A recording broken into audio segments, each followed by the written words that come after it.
नमस्कार दोस्तों, कैसे हैं आप सब। मैं नवीन कुमार आपको अपने YouTube channel N tune study में स्वागत करता हूं।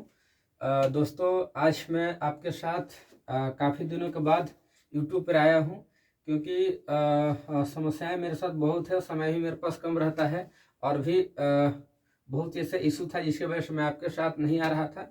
लेकिन आज विद्यार्थी के मेरे पास फ़ोन आ रहा था, कई विद्यार्थी मेरे पास ऑफिस से मिल रहे थे और कई विद्यार्थी ऐसे थे जो इस पर काफ़ी संशय सब लोग का बना हुआ है। तो उस मुद्दे पर आज हम बात करने वाले हैं, जिस पर लगातार विद्यार्थियों को इस प्रकार से जो मैसेज मेरे पास आ रहा था। तो हमने सोचा कि हर एक विद्यार्थी को पॉसिबल नहीं है कि एक एक करके 1 to 1 करके बताऊं, तो यूट्यूब के माध्यम से हम कोशिश के हैं कि विद्यार्थियों को अपनी बात को रखें और उनकी जो समस्याएं हैं उनका हम समाधान करने का काम करें। तो आज मैं किसी एक टॉपिक पर आया हूं और निरंतरता से मैं कोशिश करूंगा कि आपके साथ जुड़ूं, क्योंकि समय तो कम है निरंतरता से, और हमेशा समय कम ही रहता है सभी इंसान के साथ।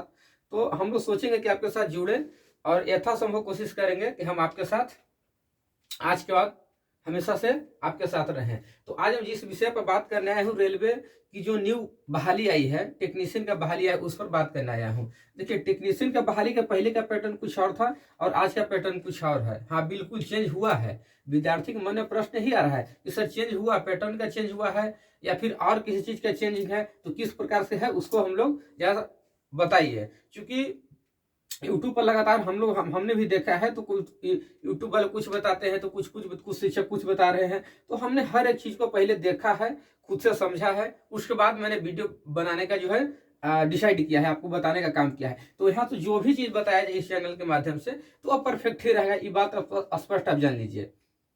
जब तक हम परफेक्ट नहीं होंगे तो हम आपके साथ आकर किसी प्रकार कोई वार्तालाप नहीं कर सकते हैं। तो यहाँ से है, हर एक चीज कोई दिक्कत नहीं है, हम लोग उस पर आगे बात कर रहे हैं और हर एक चीज को समझिएगा गौर से। देखिए, रेलवे का जो टेक्नीशियन बहाली आया है, इसमें पैटर्न का चेंज हुआ है, बिल्कुल हुआ है। तो कैसे हुआ है उस पर बात कीजिए। देखिए, सबसे पहले आपका जो बहाली का नाम क्या है, तो रेलवे टेक्नीशियन 2024, रेलवे टेक्नीशियन 2024 जो वैकेंसी है 2024 का, ये बहाली है।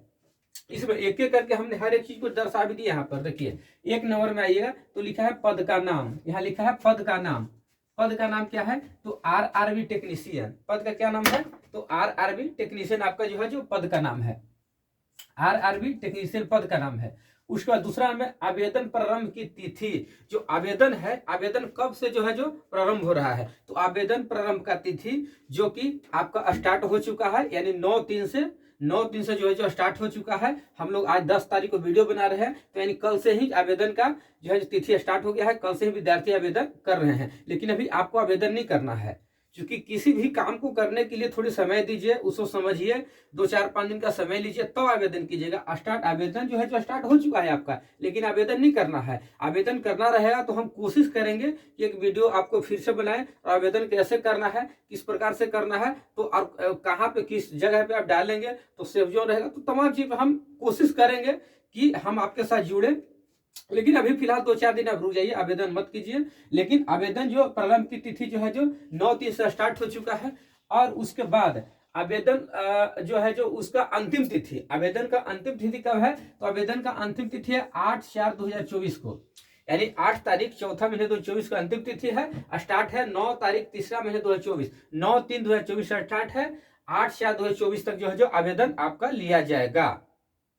अब देखिए, अब आवेदन की सुधार का तिथि भी दिया है। देखिए, आवेदन का सुधार का तिथि बिल्कुल एकदम सही किया है, क्योंकि विद्यार्थी के लिए फायदा वाली बात है। आवेदन का होता क्या था कि कोई विद्यार्थी डेट ऑफ बर्थ गलत कर दिया, तो किसी का पिताजी का नाम गलत कर दिया, तो किसी को माताजी का नाम गलत कर दिया, और तमाम डॉक्यूमेंट्स, किसी को नंबर है, सीरियल नंबर, तमाम चीज कुछ भी होता है, वहाँ पे डॉक्यूमेंट्स हम लोग देखते हैं, वहाँ पे फॉर्म फिलअप करते हैं, वहाँ पे जो साइबर में देखते हैं, तो कहीं कहीं मिसप्रिंट हो जाता है, मिस्टेक हम लोग से हो जाता है।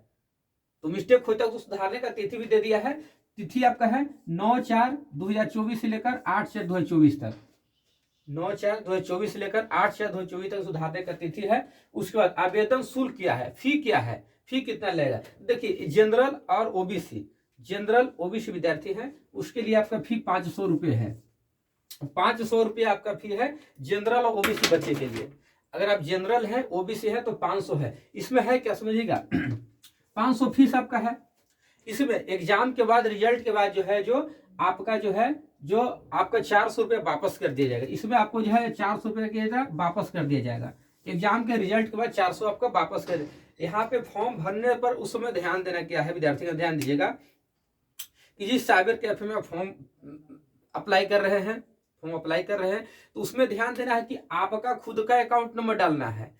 खाता नंबर जहां पूछेगा, अकाउंट नंबर पूछेगा, तो आपको खुद का डालना है। क्योंकि आपको खुद को डालने से क्या होगा, फायदा होगा कि 400 वाली जो राशि होगी, 400 वाली जो राशि होगी आपको जो है जो रिजल्ट के बाद आपके अकाउंट पर आएगा। यहाँ साइबर वाला क्या करता है कि आपसे पूछे कि लाए हैं, अगर आप नहीं लाए हैं तो अपना अकाउंट नंबर डाल देता है वो, आप पैसा उसके पे चला गया तो आपको ध्यान देता कब पैसा आया कब गया, आपका तो पेमेंट कट गया, लेकिन 400 उसके पे चला जाता है, उसको फायदा हो जाता है। तो ऐसा गलती नहीं करना है, खुद को डालना है। उसके बाद SC/ST के जो बच्चे हैं, SC/ST और महिला बटालियन के लिए सबसे बढ़िया है। SC/ST और महिला बटालियन के लिए आपका है कि 250 रुपया फी लगेगा। उधर जो भी कैटेगरी में जो लोग आते हैं जो उसके लिए 250 है, मात्र 250 फीस उसका है। अब देखिए पद की कुल संख्या क्या है, इसमें कितना पद है, तो पद आपका है 9144 पद है, लगभग 9000 आपका पद है। अब मान लीजिए 9144 पद है आपका, जो पद है इस प्रकार से है। अब देखिए अब यही बदलाव हुआ है, लड़का के यही समझ में नहीं आ रहा है क्या हुआ है। बदलाव क्या हुआ है विद्यार्थी का कि पहले जो टेक्नीशियन का बहाली लेता था उसमें 2 एग्जाम था, प्री और मेंस था, 2 एग्जाम था आपका। अब क्या है कि एक एग्जाम हो गया है, तो लड़का लोग काफी खुश है। बिल्कुल सही है, एक एग्जाम है तो एग्जाम दिए, उसके बाद आपका बढ़िया मार्क्स है तो आपका रिजल्ट हुआ, डॉक्यूमेंट वेरिफिकेशन कीजिए, ज्वाइन कीजिए, बिल्कुल सही है। लेकिन यहाँ पे समस्या होता क्या है कि एक एग्जाम में कट ऑफ काफी हाई जाएगा, इसमें डरना नहीं है। आप पढ़ने वाले विद्यार्थी आपका सिलेक्शन होगा, बिल्कुल होगा, तो कट ऑफ हाई जाएगा, थोड़ी संभावना आपको रखना है। इसमें चेंजिंग हुआ है, एक एग्जाम हो गया है। अब उसके बाद चेंजिंग क्या किया है, देखिए गौर से क्या चेंजिंग किया है। चेंजिंग है कि अब जो टेक्नीशियन का बहाली है, जो मात्र पहले टेक्नीशियन में आता था, अब इसको ग्रेड में बांट दिया है, ग्रेड 1 और ग्रेड 3। तो ग्रेड 1 में क्या है, ग्रेड 1 में वो विद्यार्थी अप्लाई कर सकते हैं जो डिप्लोमा बीटेक या बीएससी किए हुए हैं, किए हुए हैं, वो विद्यार्थी यहाँ अप्लाई कर सकते हैं। इनको हमने योग्यता भी यहाँ पे लिख दिया, दर्शा दिया। देखिए बीएससी वाले, बीटेक वाले और डिप्लोमा वाले विद्यार्थी यहाँ पे अप्लाई कर सकते हैं। आपको ग्रेड 1 में अप्लाई कर सकते हैं। और ग्रेड 3 वाले पर हम चलेंगे, लेकिन ग्रेड 1 के लिए आपका क्वालिफिकेशन जो है बीटेक होना चाहिए, डिप्लोमा होना चाहिए या फिर आपका बीएससी होना चाहिए, तो यहाँ अप्लाई आप कर सकते हैं। अब ग्रेड 1 का जो सिलेबस अलग है और ग्रेड 3 का सिलेबस अलग है, तो ग्रेड 1 में हम बीएससी, बीटेक और डिप्लोमा वाले विद्यार्थी, और ग्रेड 3 में जाइए 10th प्लस ITI। आपके पास 10th है और ITI है तो ग्रेड 3 में अप्लाई कर सकते हैं। 10th है और ITI, बिना ITI के नहीं चलेगा, यहाँ पर बिना ITI के नहीं चलेगा। ग्रेड 3 में आपका 10th प्लस ITI अनिवार्य है। अब आगे बढ़िए, अब देखिए ग्रेड 3 की तरफ चलिए। ग्रेड 3 में क्या है, सिलेबस क्या है, दोनों का चेंज है। इसका ग्रेड 1 का चेंज है और ग्रेड 3 का चेंज है। तो ग्रेड 1 में चलिए, मैथ आपका पूछेगा, रीजनिंग पूछेगा, बेसिक साइंस इंजीनियरिंग ड्राइंग पूछेगा, कंप्यूटर पूछेगा, जीए और जीके पूछेगा, यानी जनरल अवेयरनेस और जीके पूछेगा। अब देखिए किसका वेटेज कितना रहता है, इस पर मुख्य तौर से ध्यान देना है यहाँ पर, क्योंकि नया चीज लाया है, ये नया कुछ लाया है, तो इस पर ध्यान देना है। मैथ का जो है 20 क्वेश्चन आपका रहेगा, मैथ्स का 20 क्वेश्चन रहेगा, मैथ का आपका 20 क्वेश्चन रहेगा, रीजनिंग का आपका 15 क्वेश्चन रहेगा, रीजनिंग 15 रहेगा। उसके बाद बेसिक एंड साइंस आपका जो है, जो बेसिक साइंस एंड ड्राइंग आप जो रहेगा, इंजीनियरिंग ड्राइंग जो रहेगा, बेसिक साइंस इंजीनियरिंग ड्राइंग का रहेगा, वो 35 क्वेश्चन रहेगा। एकदम यहाँ ध्यान देना है, बेसिक साइंस इंजीनियरिंग ड्राइंग का एकदम मुख्य तौर से ध्यान देना, यहाँ पर विशेष ध्यान देना है। आपको 35 नंबर रहेगा। कंप्यूटर का जो है जो 20 नंबर रहेगा, कंप्यूटर आपसे 20 नंबर पूछे जाएंगे। उसके बाद जीए और जीके में 10 नंबर आपका आएगा, जी और जी क्या आएगा, 10 नंबर आएगा। यहाँ देख लीजिए, सिलेबस फिर से देख लीजिए। मैथ में 20 क्वेश्चन 20 नंबर, रीजनिंग में 15 question 15 number, basic science engineering drawing में 35 क्वेश्चन, कंप्यूटर में 20 क्वेश्चन, और जीके और जीएस यानी जनरल अवेयरनेस आपको जो है जो 10 क्वेश्चन रहेगा आपको यहाँ पर। तो मुख्य तौर से हमको यहाँ ध्यान देना है general science and basic drawing पर। सॉरी, यहाँ बेसिक ड्राइंग है, जनरल साइंस यहाँ पे नहीं है, ध्यान दीजिएगा। जनरल साइंस नहीं पूछेगा आपको, आपको बेसिक साइंस इंजीनियरिंग ड्राइंग पूछेगा, जनरल साइंस अलग हो गया, जनरल साइंस अलग हो गया और बेसिक साइंस इंजीनियरिंग ड्राइंग अलग हो गया। तो इस यहाँ आपसे पूछेगा। अब हम ग्रेड थर्ड की तरफ बढ़ते हैं, आगे देखिए ग्रेड थर्ड में क्या है। ग्रेड थर्ड में क्या है सिलेबस कि मैथ है, रीजनिंग है, साइंस है और जीए और जीके। तो आपको देखने में सेम है लेकिन भिन्न है, बिल्कुल भिन्न। देखिए मैथ आपको 25 क्वेश्चन जो यहाँ पूछेगा, ठीक है, 25 क्वेश्चन यहाँ पूछेगा मैथ का। रीजनिंग का 25 क्वेश्चन है, 25 रीजनिंग 25 मैथ। इस सब लड़का बना देगा। करीब करीब विद्यार्थी जो पढ़ते हैं तो तैयारी जिनका है, कुछ लेवल का तैयारी है तो सब बना देंगे। अब मामला जो है जो साइंस का है, एकदम सबसे पहले इसको ध्यान देना है। साइंस का मामला यही फंसेगा विद्यार्थी, यहीं से आपको को रिजल्ट गिरेगा, यहीं से आपको मेरिट बनेगा, यहीं से आपको नौकरी होगा, यही पर साइंस पर ही। साइंस का मेन खेला है। अगर इस खेला को तू संभाल लिया तो समझो कि तुम जीत गया।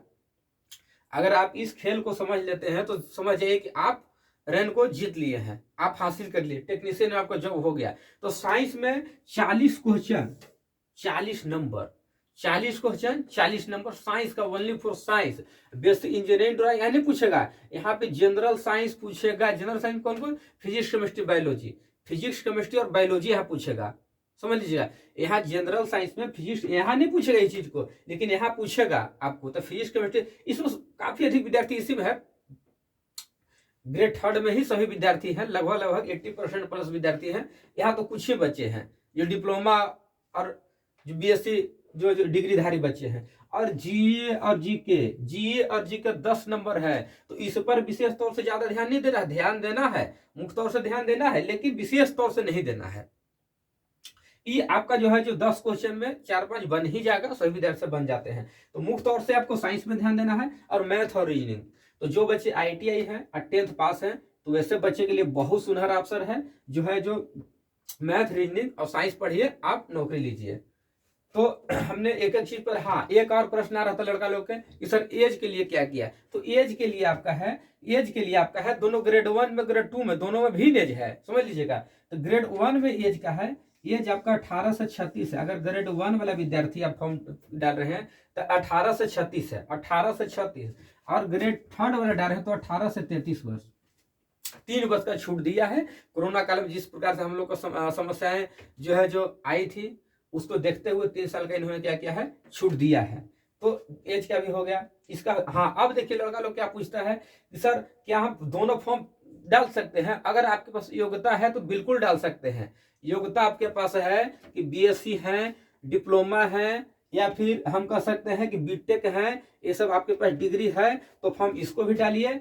और यहाँ भी डालते हैं तो आईटीआई चाहिए, ये भी है, आईटीआई भी है, 10th पास तो है ही, तो इस फॉर्म भी डाल सकते हैं। बस समझ गए ना। अगर आप योग्यता नहीं है तो इस पर काम चलाइए, इस पर आइए, इस पर आइए, आप यहाँ हो जाएगा। तो हमें लगता है कि एक एक चीज को हमने बारीकी से आपको बता दिया है, समझा दिया है। और इसके बाद कहीं कोई दिक्कत होता है तो आप वो कमेंट कीजिए, बताइए। हम कोशिश करेंगे कि आप तक हम पहुंचे और हम आप तक हर एक चीज को, समस्या को समाधान करें और यथासंभव आपके साथ जुड़ने का भी आपसे कोशिश करेंगे। और कोई भी समस्या होगा इसके बाद या फिर किसी बहाली को लेकर तो कमेंट कर सकते हैं, हम कोशिश करेंगे कि आपका जवाब दे। कहीं कोई समस्या होगी तो हम आपके साथ निरंतरता से खड़े हैं और हमेशा से रहेंगे। क्योंकि समय कम रहता है तो हम आपके साथ कम आते हैं, लेकिन वैसा जब भी मुद्दा आता है, जब भी लगता है कि नहीं अब जो है जो बताना चाहिए, लड़का लोग का ही परेशानी हो रहा है, तो हम उसमें आते हैं और हमेशा से आएंगे। फिलहाल के लिए धन्यवाद, आज के लिए।